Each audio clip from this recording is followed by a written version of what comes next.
ده انا روحي راحت مني يا عبد من ساعة مروان. انا قال لي وانا كنت هموت. الهي تتشك في ايديها. امك فين يا مروان؟ عندي يا حاج. لا خليها عندك. ايه خلي بالك مني. حصل كده برضو كان المفروض تعملوا لي تليفون، كنت اجي اقعد جنبه. لا قولي لي يا ندى، حملك عامل ايه؟ والله دي تعبانه قوي، ليل ونهار ما بتنامش. لا والله. سلامتك. والله. سلامتك. انت قلتي لي انت في الشهر الكام؟ داخله على الخامس. انا عرفت انك حامل فؤاد، مش كده؟ ايوه. في ايه يا حسن؟ بتلف وتدور على ايه؟ في حاجه؟ قول. عنده ايه؟ في ايه؟ في ايه يا حسن؟ قولي معايا بتعمل ايه؟ ايه ده؟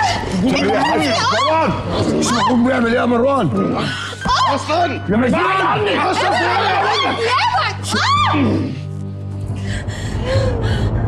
هو ده الواد اللي كان في بطنها يا حاج؟ يا بنت النصابة.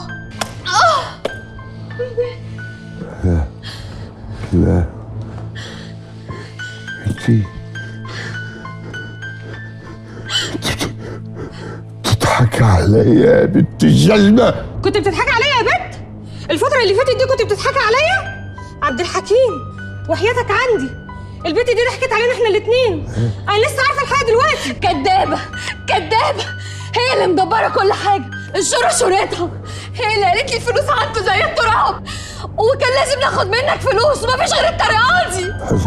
حسن يا مروان، حسن مروان خدوني.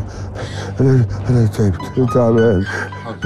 سيبها يا ابني، سيبها تغور من هنا. يلا اطلع بره انت وهي، يلا قومي على بره، قومي بره من هناك، يلا.